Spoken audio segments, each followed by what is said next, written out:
Catalina Reis passou a última década construindo algo sólido. Aos 37 anos, ela administrava uma agência de marketing boutique de sucesso em Bogotá, especializada em marcas de hospitalidade e turismo em toda a América Latina. Sua lista de clientes incluía hotéis em Cartagena, restaurantes em Medellín e retiros de bem-estar espalhados pela região cafeeira da Colômbia.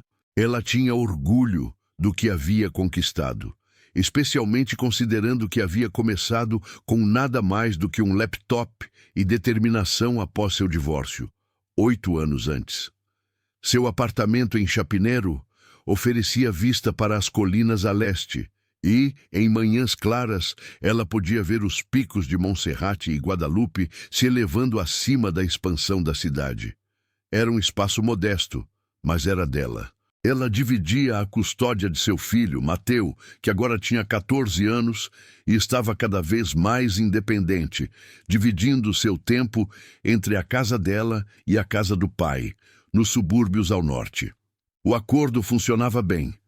Catalina se dedicava ao trabalho durante as semanas em que Mateu ficava com o pai e dedicava os fins de semana inteiramente a ele quando ele voltava. A vida havia se estabelecido em um ritmo confortável. Ela tinha suas rotinas, seus clientes, seu pequeno círculo de amigos íntimos que se reuniam para tomar vinho nas noites de sexta-feira em um café na Zona T. O romance não era uma prioridade. Após o divórcio, ela teve alguns encontros, mas nada parecia certo. Os homens eram muito possessivos, muito passivos, ou muito focados em si mesmos para perceber o que ela realmente precisava. Por fim, ela desistiu de tentar. Sua vida era plena o suficiente sem as complicações dos encontros amorosos. Isso mudou em uma noite no final de agosto, quando um anúncio direcionado apareceu em seu feed do Instagram. Ele mostrava um homem ao lado de um iate branco imaculado, com águas azul turquesa se estendendo infinitamente atrás dele. Seu nome de perfil era simplesmente Ricardo Sandoval, e sua biografia o descrevia como um consultor de negócios internacional, especializado em empreendimentos imobiliários no Caribe. O anúncio em si promovia um programa de coaching de estilo de vida luxuoso, algo que Catalina normalmente teria ignorado sem pensar 2 vezes. Mas algo a fez parar. Talvez fosse a confiança em seu sorriso ou a forma como todo o feed parecia meticulosamente organizado para mostrar uma vida de liberdade absoluta. Jatos particulares, resorts 5 estrelas, champanhe em terraços com vista para o pôr do sol no mar. Não era apenas riqueza sendo exibida, era possibilidade. A ideia de que a vida poderia ser algo além de reuniões de diretoria, prazos de clientes e a correria interminável de manter um negócio em uma economia que nunca parecia estável. Ela clicou no perfil dele. As postagens de Ricardo eram uma aula magistral sobre aspirações. Ele compartilhava citações motivacionais sobre se libertar de crenças limitantes, fotos de conferências de negócios em Dubai e Singapura, vídeos dele mesmo falando em exposições de imóveis de luxo. Havia vislumbres de uma vida com a qual a maioria das pessoas apenas sonhava, e ele parecia ansioso para compartilhar os segredos de seu sucesso com qualquer pessoa disposta a ouvir. Catalina se viu rolando a tela cada vez mais para baixo. Uma postagem chamou sua atenção. Era uma foto de Ricardo em frente a um jato particular ao pôr do sol, com a legenda: "A maioria das pessoas espera por permissão para viver a vida que merece. Os vencedores criam suas próprias oportunidades."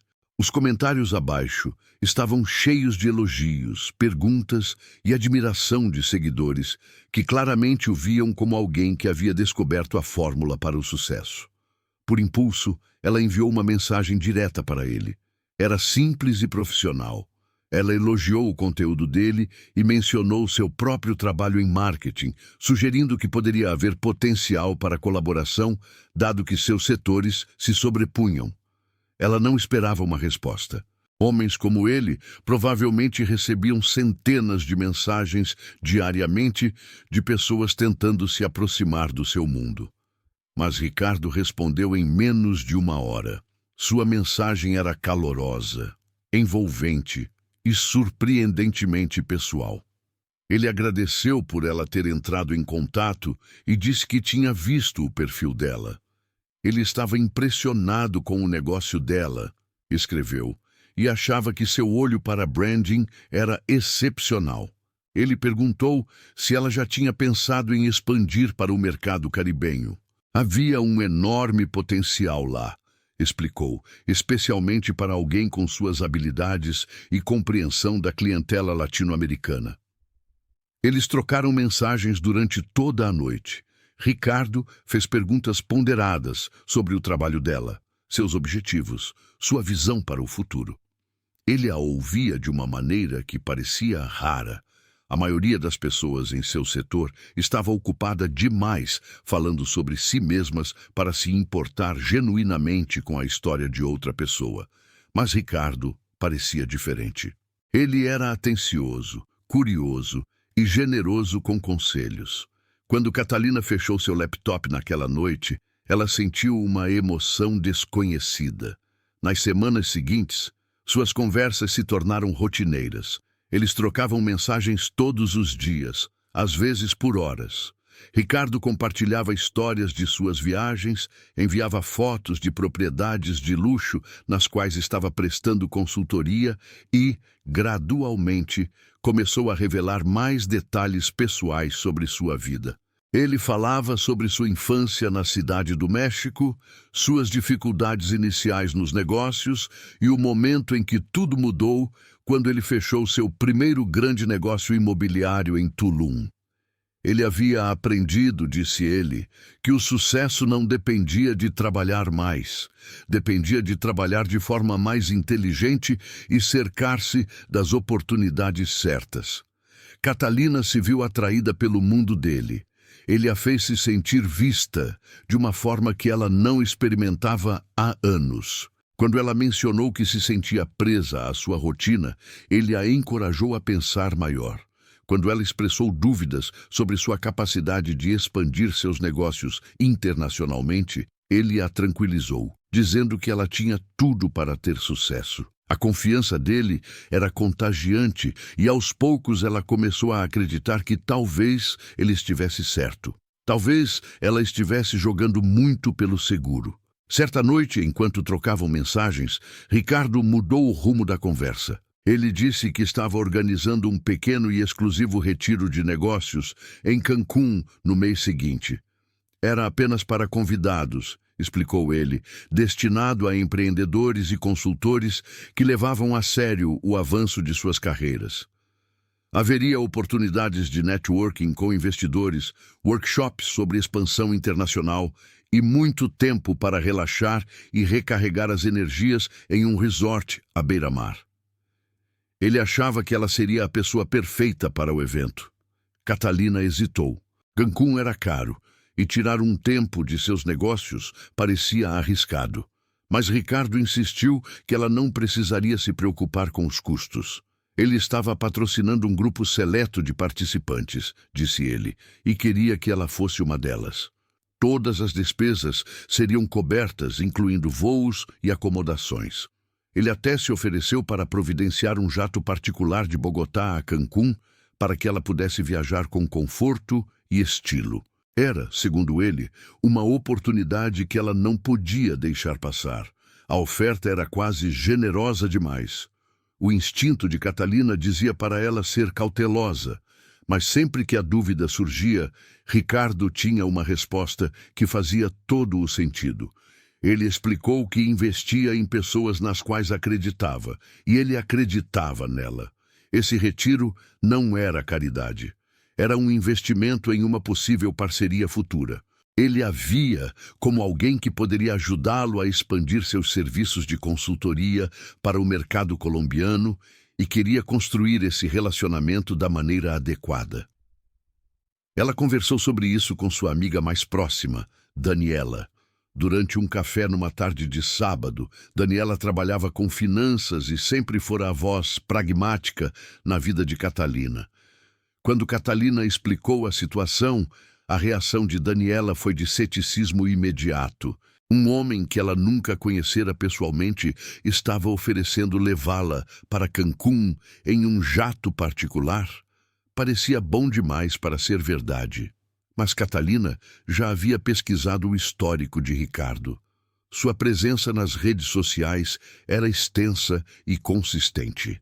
Havia fotos dele em eventos de negócios legítimos, depoimentos de pessoas que afirmavam ter trabalhado com ele e um site sofisticado para sua empresa de consultoria. Tudo estava certo.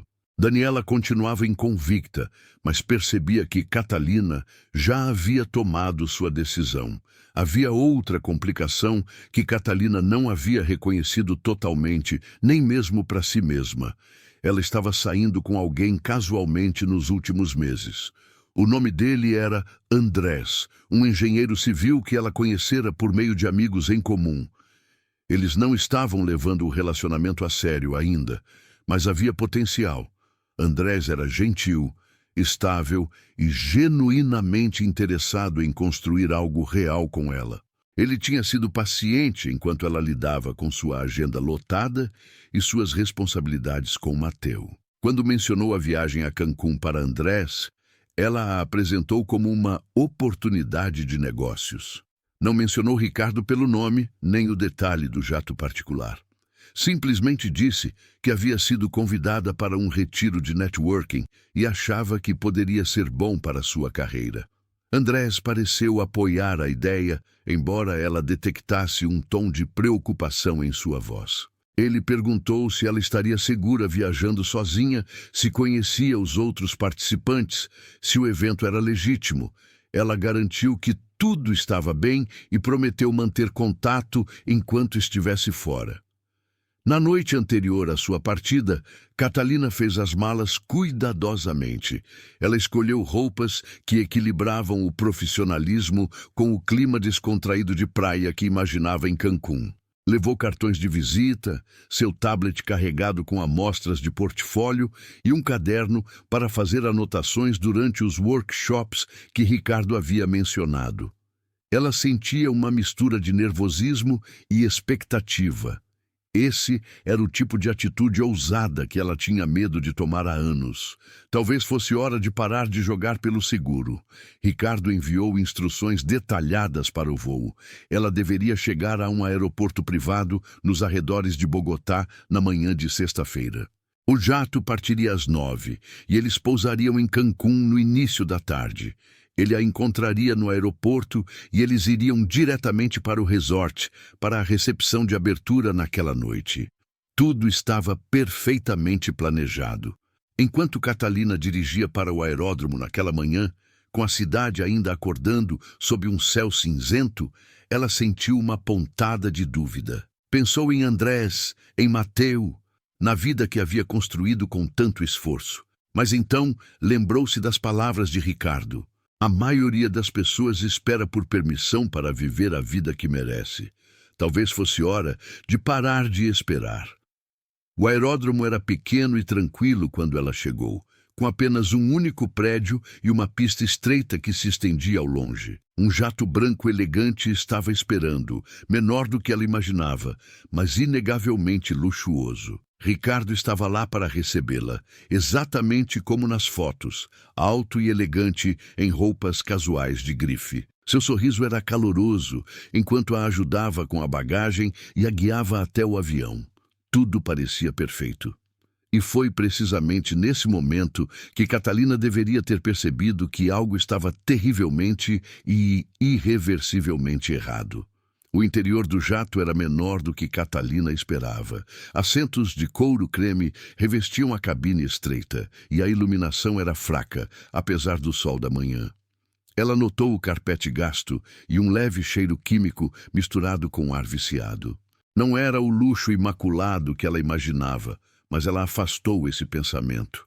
Isso ainda estava muito além de tudo que ela havia experimentado antes.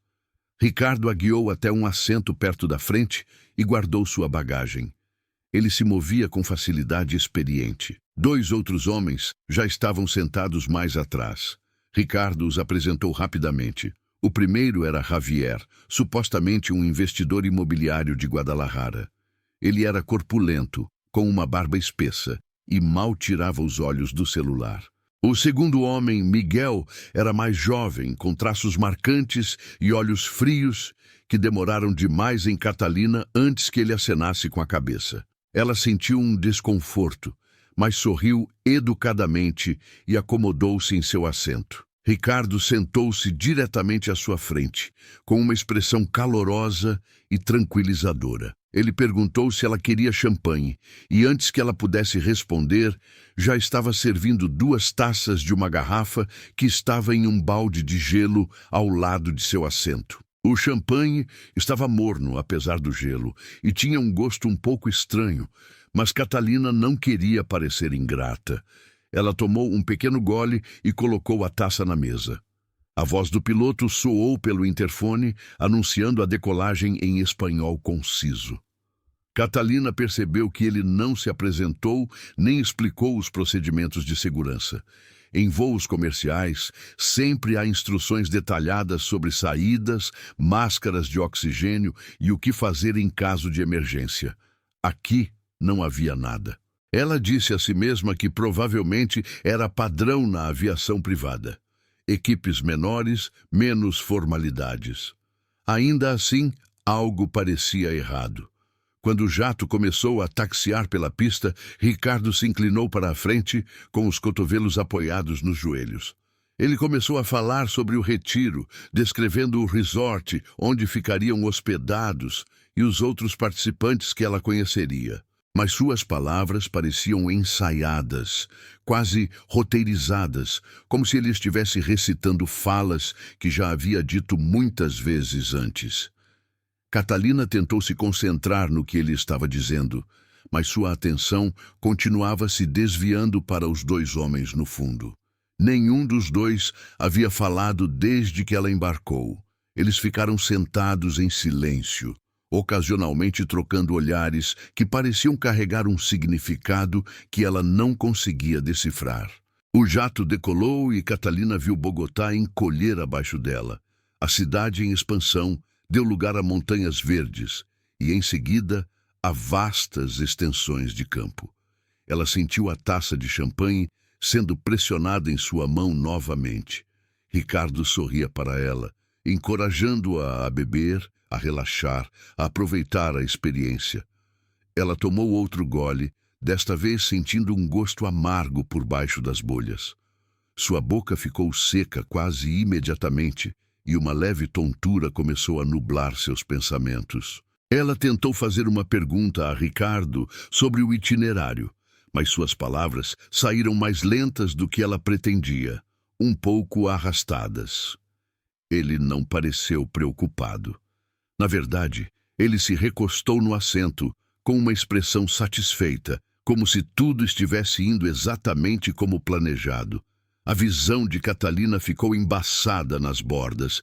Ela piscou com força, tentando clarear a cabeça, mas a cabine parecia inclinar-se e balançar ao seu redor. O pânico começou a subir em seu peito. Algo estava errado. Algo estava muito errado. Ela tentou se levantar, mas suas pernas não cooperavam. Ricardo estendeu a mão e gentilmente a empurrou de volta para o assento, com a mão firme em seu ombro. Sua voz era suave, quase reconfortante, enquanto ele dizia para ela descansar, que logo se sentiria melhor. Mas não havia calor em seus olhos agora. Eles eram calculistas, distantes, como alguém observando um experimento. O coração de Catalina acelerou, quando a realidade de sua situação começou a se cristalizar através da névoa em sua mente. Esta não era uma viagem de negócios. Nunca foi uma viagem de negócios. A última coisa de que ela se lembrava antes de tudo ficar escuro era o som de risadas, risadas baixas e cruéis, vindas da parte de trás da cabine, onde Javier e Miguel estavam sentados. E então nada. Quando Catalina acordou, o mundo era dor. Sua cabeça latejava com uma intensidade lancinante que lhe causava náuseas. Sua boca estava seca, sua língua grossa e inchada. Ela tentou se mover e percebeu que suas mãos estavam amarradas atrás das costas, as amarras cortando seus pulsos. Seus tornozelos também estavam amarrados, a corda tão apertada que restringia a circulação. Ela estava deitada em uma superfície dura, o concreto frio pressionando sua bochecha. O ar cheirava a umidade e podridão, como mofo e decomposição.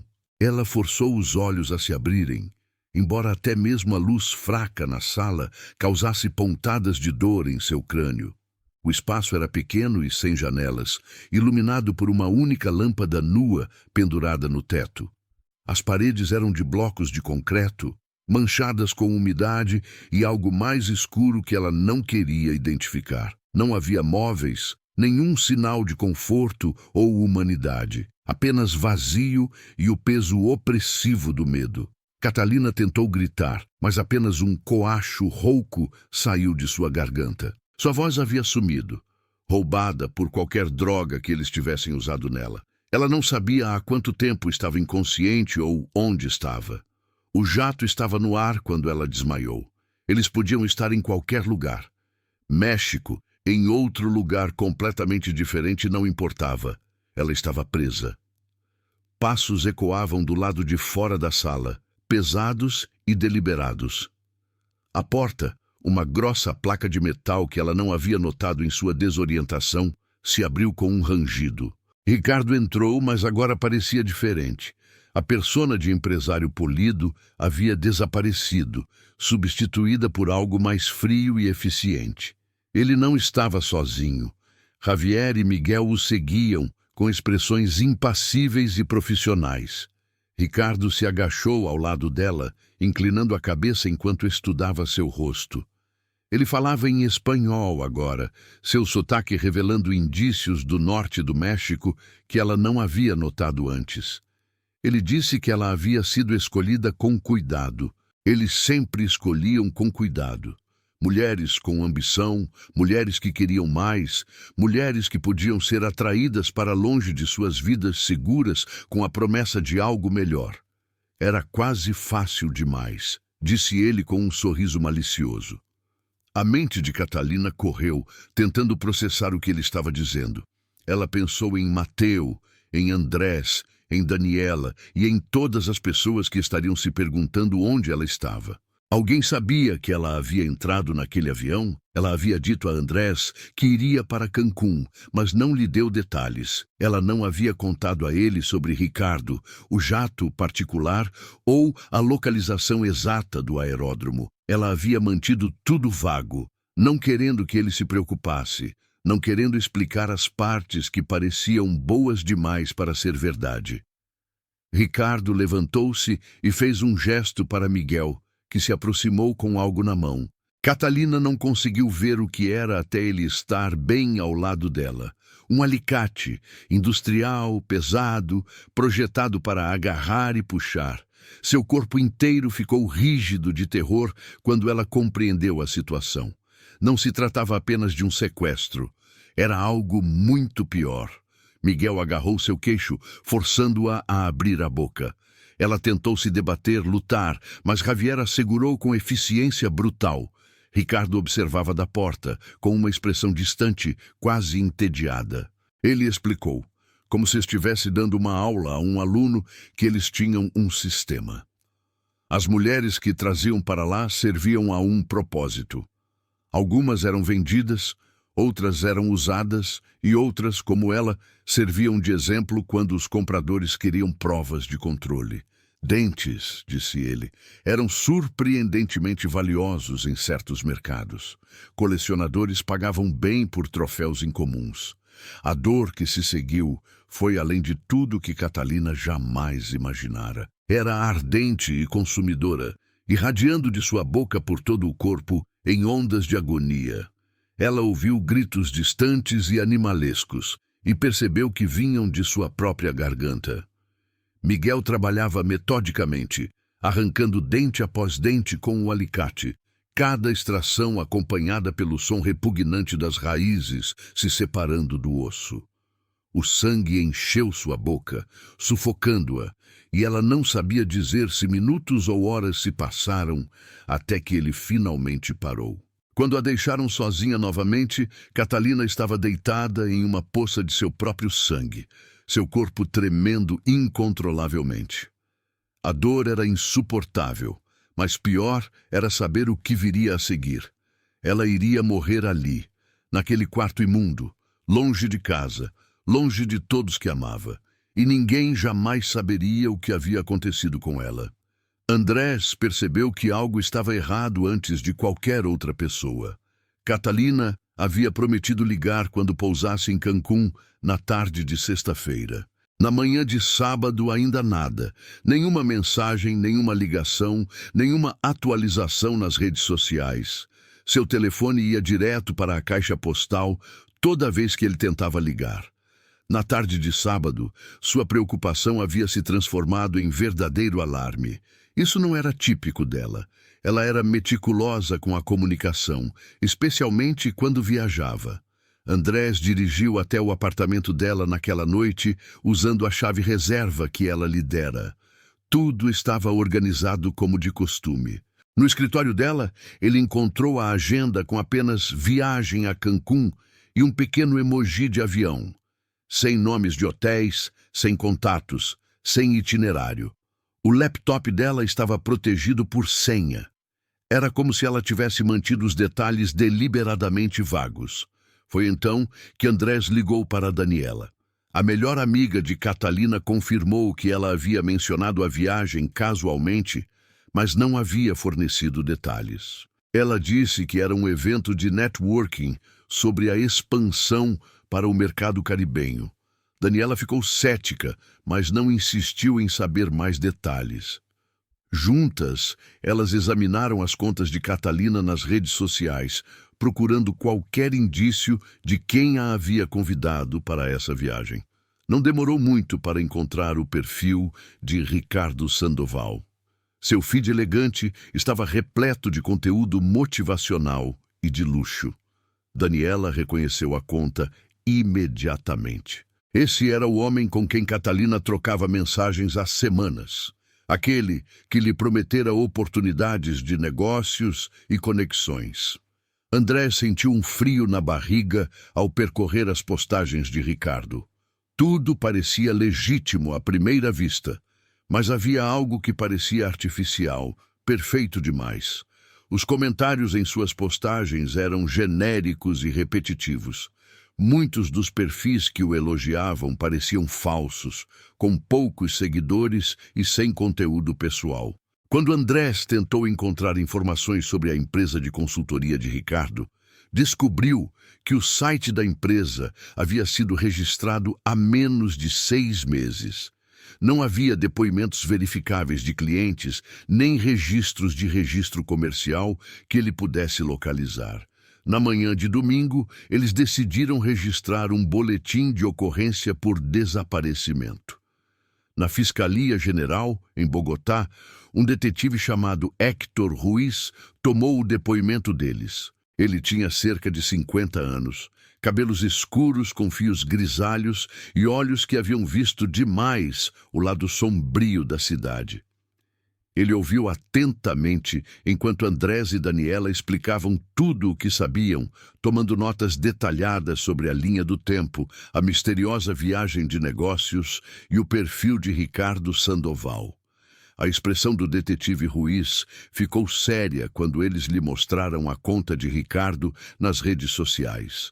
Ele admitiu que já tinha visto casos como esse antes. Homens usando identidades falsas para atrair mulheres com promessas de luxo e oportunidades. Às vezes era tráfico de pessoas, às vezes era pior. Ele imediatamente emitiu alertas para o controle de fronteiras colombiano e entrou em contato com as autoridades do México, particularmente em Cancún e arredores. Mas ele foi honesto com eles. Se Catalina tivesse sido levada para fora das fronteiras internacionais, a investigação se tornaria exponencialmente mais complicada. O detetive designou uma oficial júnior, Laura Mendoza, para ajudar na investigação digital. Laura era jovem, talvez com 28 anos, com habilidades analíticas apuradas e experiência em crimes cibernéticos. Em poucas horas, ela rastreou as contas de Ricardo Sandoval até um padrão de perfis semelhantes, todos usando nomes diferentes, mas com o mesmo estilo fotográfico e padrões de postagem. Os perfis tinham como alvo mulheres bem-sucedidas em toda a América Latina, sempre oferecendo oportunidades de negócios, sempre prometendo acesso a redes exclusivas. Laura descobriu outra coisa perturbadora. 3 outras mulheres haviam desaparecido em circunstâncias semelhantes nos últimos 18 meses. Uma da cidade do México, uma de Buenos Aires e uma de Lima. Todas eram profissionais na casa dos 30. Todas haviam sido ativas nas redes sociais sobre oportunidades de negócios de luxo pouco antes de desaparecerem, e todas haviam mencionado planos de viagens particulares em suas últimas comunicações conhecidas. Nenhuma delas foi encontrada. O detetive Ruiz montou uma força-tarefa. Este era um caso maior do que um simples desaparecimento. Eles estavam diante de uma rede criminosa organizada, provavelmente envolvida em tráfico e possivelmente ligada a cartéis que operavam entre a Colômbia e o México. Ele entrou em contato com a Interpol e com seus contatos na Polícia Federal Mexicana, compartilhando o que haviam descoberto sobre o padrão dos desaparecimentos. Enquanto isso, Andrés não conseguia ficar parado. Ele entrou em contato com o ex-marido de Catalina, pai de Mateu, que ficou devastado com a notícia. Juntos, eles explicaram a situação a Mateu da maneira mais gentil possível. O garoto de 14 anos ouviu em silêncio atordoado, com o rosto pálido, incapaz de processar que sua mãe poderia estar em perigo. Andrés prometeu ao menino que iriam encontrá-la, embora não tivesse ideia se essa promessa poderia ser cumprida. De volta à fiscalia, Laura fez uma descoberta importante. Ela estava analisando os metadados das fotos de Ricardo e descobriu que muitas haviam sido tiradas nos mesmos locais repetidamente, apesar das alegações de viagens internacionais. Cruzando as imagens com propriedades conhecidas, ela identificou um distrito de armazéns nos arredores de Guadalajara que aparecia em várias postagens. A área era conhecida pelas autoridades como um centro de atividades de cartéis, particularmente de grupos envolvidos em tráfico de pessoas e drogas. O detetive Ruiz entrou imediatamente em contato com seus colegas da Polícia Estadual de Jalisco. Em 24 horas, as autoridades mexicanas colocaram o local sob vigilância. O que encontraram confirmou seus piores temores. O armazém estava ativo, com veículos indo e vindo em horários estranhos. Imagens térmicas sugeriam que várias pessoas estavam dentro do prédio, algumas em áreas que pareciam ser espaços confinados. Eles estavam diante de uma operação de tráfico. Uma operação foi planejada para a manhã de terça-feira. Ruiz e Laura voaram para Guadalajara na noite de segunda-feira para coordenar com os agentes federais mexicanos. Andrés queria ir com eles, mas Ruiz recusou firmemente. Era uma operação policial, potencialmente perigosa, e civis não podiam se envolver. Se Catalina estivesse dentro daquele armazém, eles a encontrariam. Andrés tinha que confiar que o sistema funcionaria. Enquanto as equipes táticas se reuniam na escuridão antes do amanhecer do lado de fora do armazém, o detetive Ruiz sentiu a mistura familiar de adrenalina e pavor que acompanhava essas operações. Ele já havia trabalhado em casos de tráfico antes e sabia o que poderiam encontrar lá dentro. O melhor resultado seria recuperar as vítimas com vida. O pior nem valia a pena pensar. Ele verificou seu colete mais uma vez, certificou-se de que seu rádio estava funcionando e esperou pelo sinal para agir. A operação começou exatamente às 5:30 da manhã. As portas foram arrombadas simultaneamente em 3 pontos de entrada. Os policiais invadiram o armazém, armas em punho, gritando ordens em espanhol. Lá dentro, a cena era caótica. Homens tentavam fugir, provas eram destruídas e nos quartos dos fundos estavam as vítimas, mulheres mantidas em celas trancadas, algumas feridas, todas aterrorizadas. A operação foi eficiente, como nos livros. Todos os suspeitos foram dominados em poucos minutos. Todas as vítimas foram resgatadas e levadas para um local seguro. Mas, enquanto Ruiz caminhava pela instalação, verificando cada sala, cada cela, cada canto escuro, seu coração afundou. 5 mulheres foram resgatadas naquela manhã. 5 vidas salvas de um horror inimaginável. Mas nenhuma delas era Catalina Reyes. A mulher colombiana que eles procuravam não estava lá. O que significava que ela estava sendo mantida em outro lugar, ou que a linha do tempo com a qual eles estavam trabalhando estava errada. De qualquer forma, o tempo continuava passando, e cada hora que se passava tornava menos provável que a encontrassem viva. Os homens presos na operação não estavam falando, ainda não. Mas Ruiz estava nesse ramo há tempo suficiente para saber que todos acabam cedendo.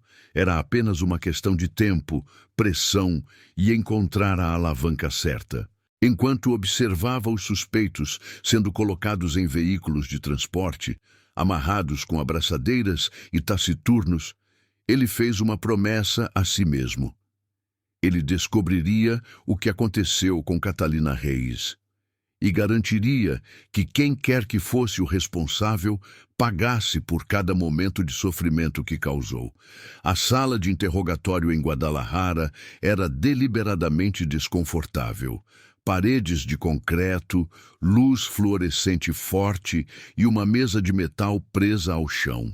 O detetive Ruiz sentou-se à frente de Javier Morales, o homem que estava no jato com Catalina. Javier permaneceu em silêncio por 3 horas, de braços cruzados e rosto impassível. Mas Ruiz tinha paciência. Laura Mendoza entrou carregando uma pasta cheia de provas. Ela a colocou sobre a mesa, deixando que os olhos de Javier se voltassem para ela. Dentro havia fotografias de mulheres resgatadas, laudos médicos e listas de passageiros mostrando o nome de Javier em várias rotas ao longo de 2 anos. Colômbia para o México, Argentina para o México, Peru para o México. Sempre o mesmo padrão. Ruiz inclinou-se para a frente. Encontramos 5 mulheres naquele armazém. Todas identificaram você. 3 vão testemunhar sobre o que você fez. Ele fez uma pausa. Mas há uma mulher que não encontramos. Catalina Reyes, colombiana, 37 anos. Ela embarcou em um avião com você e Ricardo Sandoval há 5 dias. A mandíbula de Javier se contraiu quase imperceptivelmente. Foi a primeira rachadura em sua armadura. Eis o que eu sei, continuou Ruiz. Você vai para a prisão. As provas contra você são contundentes. A única questão é quanto tempo você ficará lá. Ajude-nos a encontrar Catalina Reyes e o promotor poderá estar disposto a negociar. Fique em silêncio e você morrerá em uma cela. Javier continuava sem dizer nada, mas seus dedos começaram a bater nervosamente em seu braço. Laura deslizou uma fotografia pela mesa. Ela mostrava Catalina sorrindo em um evento de negócios, radiante e cheia de vida. Ela tem um filho de 14 anos, disse Laura baixinho. O nome dele é Mateu. Ele está esperando a mãe voltar para casa. Você tem filhos, não tem, Javier? 3 filhas em Guadalajara. O que você gostaria que alguém fizesse se estivesse na posição de Catalina? Isso foi o suficiente. O rosto de Javier se contorceu com algo que poderia ser vergonha ou raiva. Ele descruzou os braços e se inclinou para a frente. Você quer saber sobre a mulher colombiana? Sua voz estava áspera, pouco usada. Ela está morta. Está morta desde sábado à noite. A sala ficou em silêncio. Ruiz sentiu o peito apertar, mas manteve a expressão neutra. Onde está o corpo? Javier balançou a cabeça. Não sei exatamente. Ricardo cuida do descarte. Ele tem contatos com os cartéis. Os corpos vão para o deserto ou são jogados no oceano. Só sei que ela não passou do segundo dia. A voz de Laura era fria. O que aconteceu com ela? Ricardo queria dar o exemplo. Um comprador na Ásia coleciona dentes das vítimas. Paga a mais por eles. Miguel fez a extração, mas ela resistiu muito. Perdeu muito sangue. Entrou em choque. O rosto de Javier não demonstrava remorso, apenas fatos. Ricardo ficou irritado porque ela morreu antes que pudessem filmar tudo o que o comprador queria. Chamou isso de desperdício. Ruiz levantou-se abruptamente, a cadeira raspando no concreto. Ele caminhou até o canto com as mãos cerradas. Cada fibra do seu corpo queria machucar aquele homem, fazê-lo sentir o que Catalina havia sofrido. Mas ele era um profissional. Respirou lentamente, recuperou o controle e se virou. Onde está Ricardo Sandoval agora? Não sei, ele foge. Está sempre fugindo. Tem esconderijos por todo o México. Provavelmente já cruzou a fronteira com os do Silva.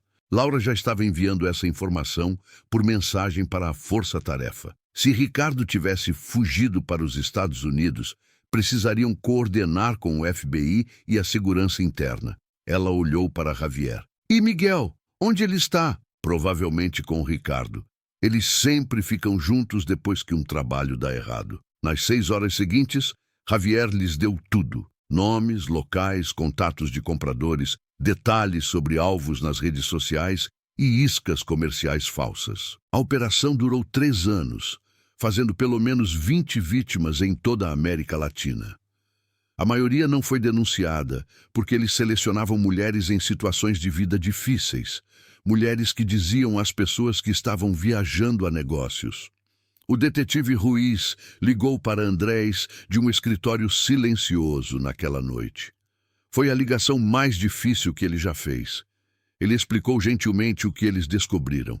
Catalina havia morrido na noite de sábado. Seu corpo ainda não havia sido encontrado, mas eles estavam procurando em áreas desérticas nos arredores de Guadalajara. O som que saiu do telefone era algo entre um soluço e um grito. Ruiz esperou, dando tempo a Andrés para processar a notícia insuportável. Quando o homem conseguiu falar novamente, sua voz estava vazia. Mateu. Como vou dizer ao Mateu que sua mãe se foi? Posso pedir ao serviço de apoio às vítimas para ajudá-lo nessa conversa, ofereceu Ruiz calmamente. Eles são treinados para isso. Ela pensava que ia a uma reunião de negócios, disse Andrés, com a voz embargada. Ela pensava que ia fazer contatos e expandir a empresa. Estava tão animada e eu a deixei ir. Não fiz perguntas suficientes. Isso não é culpa sua, disse Ruiz com firmeza. Esses homens são predadores, são profissionais da manipulação. Catalina não fez nada de errado. A culpa é inteiramente deles. Mas Ruiz sabia que essas palavras ofereciam pouco conforto. A culpa não era racional, especialmente a culpa alimentada pela dor. 2 dias depois, uma equipe de busca encontrou restos mortais em uma cova rasa a 40 quilômetros de Guadalajara. Os registros dentários levariam tempo, mas os fragmentos de roupa correspondiam ao que Catalina vestia quando saiu de Bogotá. Sua família teria pelo menos um encerramento, algo para enterrar, um lugar para lamentar. Ricardo Sandoval continuava foragido. Apesar de uma caçada internacional, ele desapareceu completamente. Suas contas nas redes sociais foram desativadas, seus números de telefone desconectados, o site falso de sua empresa de consultoria retirado do ar. Era como se ele nunca tivesse existido. Mas Laura Mendoza montou um perfil digital completo sobre ele e não desistiria. Eventualmente, ele apareceria. Homens como Ricardo sempre apareciam. Seus egos exigiam atenção. Exigiam o estilo de vida que construíram com sangue e sofrimento. Miguel Cruz foi preso em uma passagem de fronteira em Tijuana 3 dias após a operação. Ele estava tentando entrar nos Estados Unidos com documentos falsos. Quando os agentes federais revistaram seu veículo, encontraram um laptop contendo vídeos. Horas de filmagens documentando a tortura e o assassinato de vítimas, incluindo Catalina. Os arquivos estavam criptografados, mas os analistas forenses conseguiram decifrá-los em 24 horas. O conteúdo era mais do que perturbador. Era prova de brutalidade sistemática, crueldade calculada e total desrespeito pela vida humana. A prisão de Miguel foi notícia internacional. Repórteres de toda a América Latina se interessaram pela história e, de repente, o nome de Catalina estava em toda parte. Seu rosto apareceu em noticiários, sua história foi compartilhada milhares de vezes nas redes sociais. O que começou como uma tragédia privada tornou-se um julgamento público sobre os perigos que as mulheres enfrentavam online, sobre as redes de tráfico que operavam com impunidade através das fronteiras e sobre o fracasso dos sistemas destinados a proteger as pessoas. Andrés assistiu à cobertura do apartamento de Catalina, com Mateus sentado ao seu lado em silêncio entorpecido. O menino ainda não tinha chorado. Parecia paralisado, incapaz de processar que a sua mãe tinha realmente partido. Andrés colocou o braço em volta dos ombros de Mateu, sabendo que nenhuma palavra poderia ajudar, sabendo que nada jamais seria o mesmo. O funeral aconteceu em uma manhã cinzenta de quinta-feira no cemitério Jardines de Paz, em Bogotá. Chovia sem parar. O caixão de Catalina estava coberto de rosas brancas. Andrés ficou ao lado de Mateu, com o rosto pálido e inexpressivo do menino. Ele não tinha falado muito desde que soube que sua mãe tinha partido. Daniela fez o discurso fúnebre, com a voz embargada. Ela falou da bondade, ambição e devoção de Catalina por Mateu. Falou de uma mulher que havia trabalhado duro por tudo, que acreditava em novas oportunidades. Todos sabiam que Catalina havia sido assassinada por alguém que explorou seus sonhos. Mais de 200 pessoas compareceram. Colegas, clientes, pais da escola de Mateu e desconhecidos. Mulheres que acompanharam o caso e se sentiram compelidas a prestar suas homenagens. A história havia comoído a América Latina. Após o enterro, Andrés levou Mateu para casa. O menino foi para o quarto e fechou a porta. Andrés sentou-se cercado pelos pertences de Catalina. O silêncio era opressor. Ele ligou para o detetive Ruiz, precisando saber se havia algum progresso.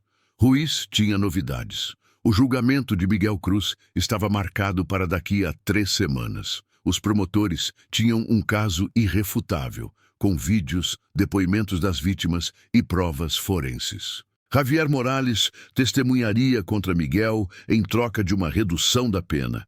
Ambos receberiam a pena máxima. Mas Ricardo Sandoval continuava desaparecido. Apesar dos alertas internacionais, ele havia sumido. Ruiz suspeitava que estivesse na América Central ou na Ásia. A Interpol tinha suas informações, mas nenhuma pista. Laura Mendoza ficou obcecada em encontrá-lo. Ela identificou 3 identidades anteriores que Ricardo havia usado. Seu nome verdadeiro era Roberto Sanches, nascido em Monterrey em 1985. Preso 2 vezes por fraude e roubo de identidade aos 20 e poucos anos. Laura descobriu que ele tinha um irmão na cidade do Panamá. Ela organizou a vigilância. 3 semanas após o funeral de Catalina, Ricardo apareceu no apartamento de seu irmão. As forças panamenhas o prenderam imediatamente. Ele foi extraditado para o México em 48 horas. Os julgamentos começaram em junho. Miguel Cruz foi o primeiro a ser julgado em Guadalajara. Andrés compareceu todos os dias, precisando testemunhar a justiça. O tribunal estava lotado de jornalistas, ativistas e familiares de outras vítimas. A segurança era rigorosa. Os promotores apresentaram as provas metodicamente. Os vídeos foram exibidos em sessão fechada, considerados muito explícitos para exibição pública. Vários jurados choraram ao assistir. Um deles solicitou aconselhamento psicológico posteriormente. As imagens documentavam uma brutalidade sistemática que desafiava a compreensão. As últimas horas de Catalina foram gravadas ali, preservadas como prova de uma crueldade indescritível. As sobreviventes testemunharam com uma coragem extraordinária. Eram mulheres que tinham sido devastadas pelo trauma, mas que se apresentaram perante o tribunal e reivindicaram as suas narrativas. Maria de Lima dirigiu-se diretamente a Miguel, com voz firme. Disse-lhe que ele lhe tinha roubado meses da sua vida, mas que não lhe roubaria o futuro. Ela estava a reconstruir-se, estava a sobreviver. Ele já não tinha poder sobre ela. Miguel não demonstrou nenhuma emoção durante todo o processo. Ele ficou sentado, sem expressão, ao lado de seu advogado, ocasionalmente sussurrando, mas nunca demonstrando remorso. Quando o veredicto foi anunciado, após 3 dias de deliberação, ele não reagiu, culpado em todas as acusações. Assassinato, sequestro, tortura, tráfico de pessoas. O juiz o condenou a 60 anos de prisão federal sem possibilidade de liberdade condicional. Ele morreria atrás das grades, esquecido. Javier Morales se declarou culpado de acusações menores e recebeu 30 anos. Sua cooperação tinha sido valiosa, fornecendo aos investigadores informações cruciais sobre as operações da rede. Ao ser conduzido para fora do tribunal, ele olhou para Andrés. Pode ter havido um pedido de desculpas naquele olhar, ou talvez apenas um reconhecimento. Não importava. Nada que ele pudesse dizer traria Catalina de volta. O julgamento de Ricardo Sandoval foi diferente. Ele contratou advogados caros que tentaram todas as manobras legais para atrasar o processo, contestar as provas e desacreditar as testemunhas. Eles argumentaram que ele era apenas um consultor, que outros haviam cometido os crimes reais, mas as provas contra ele eram esmagadoras. Os registros financeiros mostravam que ele havia lucrado mais de 3 milhões de dólares com a operação de tráfico ao longo de 3 anos. Provas digitais comprovaram que ele orquestrou tudo, desde identificar alvos nas redes sociais até organizar o transporte e coordenar com os compradores. Transferências bancárias, mensagens criptografadas, manifestos de voos. Todas as peças estavam diretamente ligadas a ele. E o depoimento de Javier o colocou no centro do assassinato de Catalina, descrevendo em detalhes como Ricardo ordenou a tortura, esteve presente enquanto Miguel arrancava os dentes dela e não demonstrou nenhuma preocupação quando ela morreu. Quando Ricardo finalmente subiu ao banco dos réus para sua própria defesa, ele tentou se apresentar como um empresário que cometeu erros, que foi pressionado por cartéis perigosos além de seu controle, que nunca teve a intenção de ferir ninguém. Foi a mesma atuação refinada que ele usou para atrair vítimas, o mesmo charme que convenceu Catalina a confiar nele. Mas o júri percebeu isso imediatamente. Seu comportamento calculado, a escolha cuidadosa das palavras, as expressões ensaiadas de arrependimento, tudo soava falso. Ele foi condenado por 23 acusações, incluindo homicídio doloso, conspiração para cometer tráfico de pessoas, lavagem de dinheiro e extorsão. O juiz o condenou à prisão perpétua, sem possibilidade de liberdade condicional. Enquanto o juiz lia a sentença, a compostura de Ricardo finalmente se quebrou. Suas mãos tremiam. Seu rosto empalideceu. Ele olhou para a galeria em busca de simpatia e não encontrou nenhuma. Apenas os rostos das pessoas cujas vidas ele havia destruído. Andrés encontrou seus olhos e viu medo neles. Medo real, genuíno, ótimo. Que ele passe o resto da vida com medo, olhando por cima do ombro, sabendo que nunca mais será livre. Após os julgamentos, Andrés voltou para Bogotá. Ele se encontrou com o ex-marido de Catalina para discutir o futuro de Mateu. Andrés queria continuar envolvido. Ele havia prometido cuidar do filho dela. Ele pretendia cumprir essa promessa. Mateu lentamente saiu de seu casulo. Ele começou a fazer perguntas sobre sua mãe. Andrés respondia com honestidade, mas delicadeza. Eles visitavam o túmulo de Catalina todos os domingos, levando flores frescas. O caso provocou mudanças legislativas em toda a América Latina. A Colômbia introduziu regulamentações mais rígidas para interações comerciais online. O México reforçou as penas para o tráfico. Não foi o suficiente para apagar o que aconteceu, mas foi algo. Laura Mendoza recebeu uma promoção e continuou trabalhando em casos de tráfico. Cada pessoa que ela salvou parecia honrar a memória de Catalina. O detetive Ruiz se aposentou 6 meses depois, mas antes de partir, ele visitou Bogotá. Ele se encontrou com Andrés e Mateu, dizendo-lhes que o caso de sua mãe tinha sido importante, tinha mudado as coisas. A justiça era imperfeita, disse ele, mas era real. 2 anos se passaram desde a morte de Catalina. Andrés estava em seu apartamento, agora quase vazio, exceto por caixas contendo seus pertences. Mateu decidiu que era hora de se desfazer do lugar. Ele tinha agora 16 anos, estava mais alto, sua voz mais grave, mas seus olhos ainda carregavam a sombra da perda. Algumas feridas nunca cicatrizam completamente, mas eles aprenderam a conviver com elas. O apartamento permaneceu intocado por meses após os julgamentos, um memorial congelado de uma vida interrompida. Mas mantê-lo parecia mais um apego à dor do que uma homenagem à memória. Mateu pediu a Andrés que o ajudasse a organizar as coisas de sua mãe, decidindo o que guardar e o que doar. Foi um processo doloroso, mas necessário. O crescimento exigia deixar ir.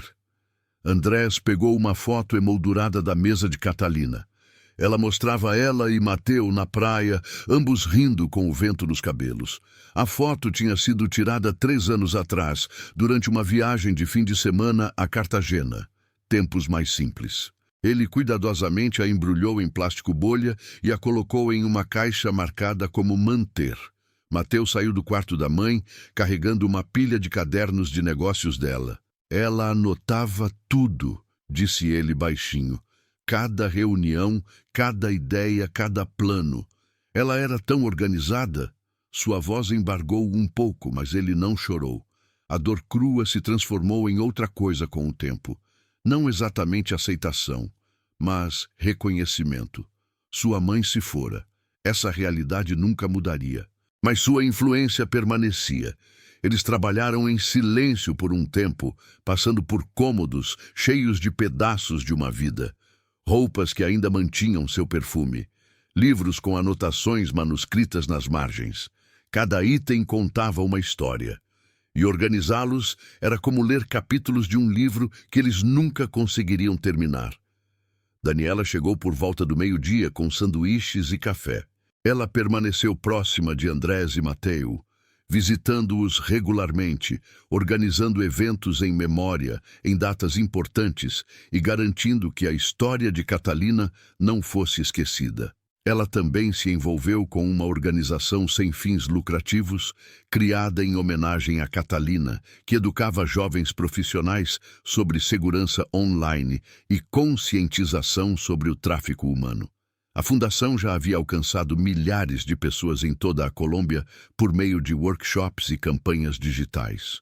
"Como está indo?" perguntou Daniela, observando o caos organizado de caixas e sacolas. "Estamos chegando lá", respondeu Andrés. "Mateu está bem. É um garoto forte." Mateu ergueu os olhos enquanto organizava álbuns de fotos. "Quero manter a memória dela viva da maneira certa", disse ele. "Não apenas como alguém que morreu, mas como alguém que viveu, que construiu algo, que foi importante." Daniela sorriu, comovida com sua maturidade. "Sua mãe teria muito orgulho de você. As palavras ficaram no ar. Todos sabiam que Catalina teria orgulho. Ela criou Mateu para ser atencioso, resiliente e gentil, apesar de tudo. A tragédia não o abalou. Mais tarde, naquela tarde, eles foram de carro até Jardines de Paz. O cemitério era tranquilo, com árvores proporcionando sombra. O túmulo de Catalina tinha flores frescas deixadas por visitantes anteriores, provavelmente do grupo de apoio que Daniela ajudou a criar. Mateu ajoelhou-se ao lado da lápide, passando os dedos pelo nome da mãe. Fui aceito na universidade, ele disse a ela. No curso de engenharia. Você sempre disse que eu era bom com números. Andrés está ajudando com as mensalidades. Papai também está orgulhoso. Andrés colocou a mão no ombro de Mateu.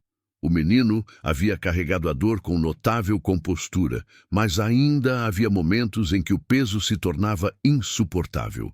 Este era um desses momentos. Eles ficaram por 20 minutos, compartilhando lembranças sobre as peculiaridades, hábitos e sonhos de Catalina. Ajudava a lembrar dela como ela era quando viva, em vez de focar em como ela havia morrido. Ela era muito mais do que uma vítima. A viagem de volta foi silenciosa. Mateu olhou pela janela, observando Bogotá passar. As ruas estavam cheias do fantasma de sua mãe, mas essas lembranças estavam se tornando menos dolorosas. Naquela noite, Andrés recebeu um e-mail de Laura Mendoza. Ela acabara de ajudar a resgatar 7 mulheres de uma operação semelhante no Equador. A rede usava as mesmas táticas empregadas pela organização de Ricardo. Mas dessa vez, as autoridades estavam preparadas. As vítimas estavam a salvo. O e-mail de Laura dizia: cada pessoa que salvamos é graças ao que aprendemos com o caso de Catalina. Ela não morreu em vão. Mateu leu em silêncio antes de acenar com a cabeça. Ótimo, isso é ótimo. Na semana seguinte, Andrés participou de uma conferência sobre prevenção ao tráfico. O detetive Ruiz falava sobre cooperação internacional. Ele descreveu como o caso de Catalina expôs falhas sistêmicas e forçou reformas. Novos protocolos foram implementados. Empresas de mídia social denunciaram padrões suspeitos de recrutamento. As companhias aéreas criaram programas de treinamento para identificar o tráfico. Os agentes de fronteira aprimoraram a triagem. Vidas estavam sendo salvas graças às lições aprendidas com a tragédia. Durante a sessão de perguntas e respostas, alguém perguntou a Ruiz sobre conselhos para os jovens online. Sua resposta: confiem em seus instintos. Se algo parece bom demais para ser verdade, provavelmente é. Verifiquem tudo. Digam às pessoas para onde estão indo. Oportunidades legítimas não exigem sigilo. Após a conferência, Ruiz perguntou sobre Mateu. Ao saber que o menino estava indo para a universidade, ele ficou visivelmente aliviado. É assim que a justiça se parece, disse Ruiz. Garantir que as famílias das vítimas possam se reconstruir. Andrés pensou nos sonhos de Catalina. Ela queria expandir seus negócios, deixar sua marca. Em uma terrível ironia, ela causou um impacto diferente. Sua história gerou movimentos, mudou políticas e salvou vidas. Naquela noite, Andrés sentou-se com Mateu para assistir a uma partida de futebol. Eles discutiram de brincadeiras sobre jogadores e estratégias, compartilhando uma normalidade que antes parecia impossível. Durante um intervalo comercial, Mateu virou-se para Andrés. Obrigado por tudo, por estar aqui. A emoção apertou a garganta de Andrés. Sua mãe me pediu para cuidar de você. É a promessa mais fácil que já cumpri. Mateu sorriu e voltou a assistir ao jogo. Naquele momento simples, havia paz. Não a ausência de dor, mas a presença de algo mais forte. Esperança, resiliência. A certeza de que, mesmo após uma perda inimaginável, a vida continuava. Catalina Reis foi assassinada por predadores que a viam apenas como uma mercadoria. Mas ela era muito mais do que isso. Uma mãe, uma amiga, uma profissional, uma sonhadora. Sua vida era importante, sua morte provocou mudanças, e seu filho estava construindo um futuro do qual ela teria se orgulhado. Isso foi uma vitória. Não o tipo que alguém escolheria, mas uma vitória mesmo assim. A escuridão não venceu. O amor venceu. A memória venceu. A justiça venceu. E o espírito de Catalina continuou vivo em todas as vidas que ela tocou, em todas as pessoas que se lembravam de seu nome, e em todas as vítimas salvas por causa do que sua história ensinou ao mundo. A luta contra o tráfico continuava, mas, graças a Catalina, mais pessoas compreendiam o problema, mais sistemas apoiavam a causa e mais vítimas em potencial podiam evitá-lo. Seu nome se tornou um símbolo, sua história, um aviso e um chamado à ação. E na determinação de Mateo de viver plenamente, de honrar sua memória por meio de conquistas, em vez de desespero, o maior legado de Catalina perdurou.